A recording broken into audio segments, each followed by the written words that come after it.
Jeremy Corbyn, the Russian Federation Council have just announced that they are sanctioning Russian military action in Syria.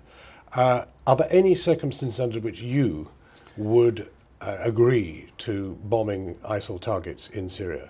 I'm not sure it's going to work, and so I am unpersuaded of this situation, because I do think there has to be a ceasefire between the warring factions in the rest of Syria first, and I wonder what the Russian motives are in this. Are they defending Assad, or are they actually fighting ISIL? I think that's a question that has to be asked. And you would vote no as of now? Well, as of now, as I said, I'm unpersuaded. We don't know what the resolution is going to eventually get out of the UN, or what the final decision is going to be there, or indeed what will be brought to the House of Commons in 2 weeks' time. Are you fundamentally a pacifist?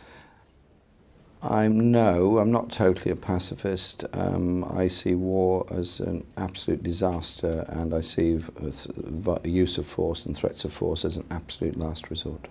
But as a last resort, you would sanction if it had to happen? I would need a lot of persuading, but I do think we have to try and find some way forward, but also in the longer term look at the causes of war and the causes of instability and the causes of injustice in the whole region, not just what's happening in Syria at the moment. Appalling as the situation is, but we also need more support for the refugees from Syria. One commentator has suggested that any aspiring Prime Minister has to be prepared to stand up to Mr. Obama and be prepared to work constructively with Mr. Putin.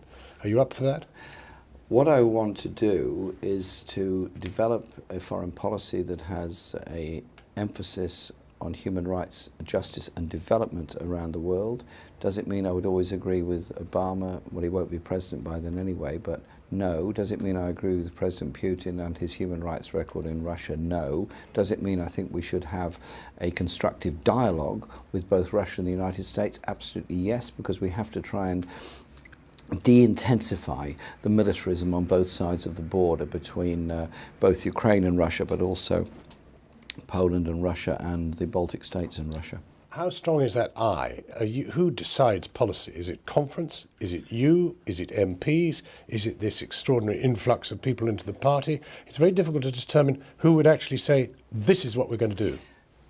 We are a hugely expanded party. We are changing our ways of decision making. There's going to be much more policy making and power to the grassroots and to conference than there was in the past. You'll delegate your MPs, for example? Essentially, there's been a rebalancing of power. Now, MPs are in a special position, and a special position of trust. I hope they'd recognise the wishes and the views and the values of conference and the wider movement, but ultimately they have to make their own decisions. We have to make our own decisions on how we're going to vote in Parliament. But you could take Trident as an interesting example. I mean, 95 Labour MPs voted against it last time. Do you think even now you have a majority of Labour MPs against it? To be quite honest, I haven't done a trawl of the views of all Labour MPs. I'm well aware of the views of some, particularly those that strongly assert either a pro-Trident or an anti-Trident position. I think there are a number of discussion points on Trident. One is, would you ever use it?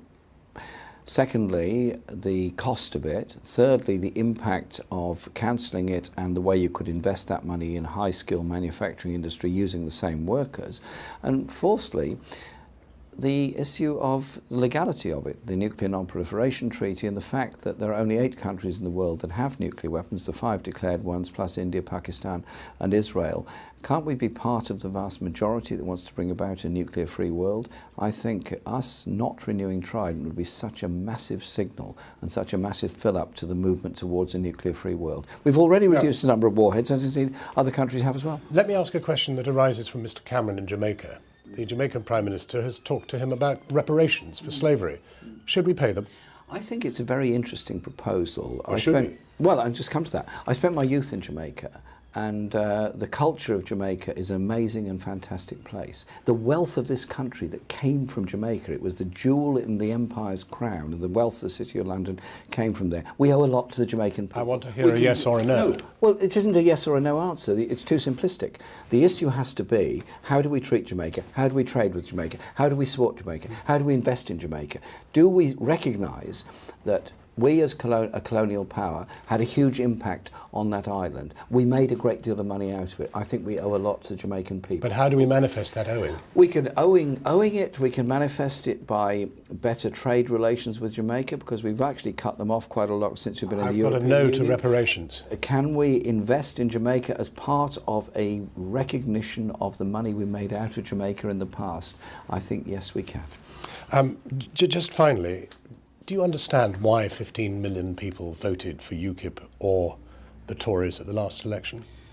I think people vote for lots of reasons. You can't look in the head of everybody and find how they vote. But what I do think is that they voted for a view that somehow or other their world and society was going to be better off, and individually they might be better off under a Tory government. They are now seeing what the reality is in only a few weeks since the general election, of tax cuts for the wealthy, tax cuts for the corporations, tax breaks for the hedge funds, cuts in the tax credits available for the poorest in our society. The Tories are at it again, helping the rich and hindering the poor.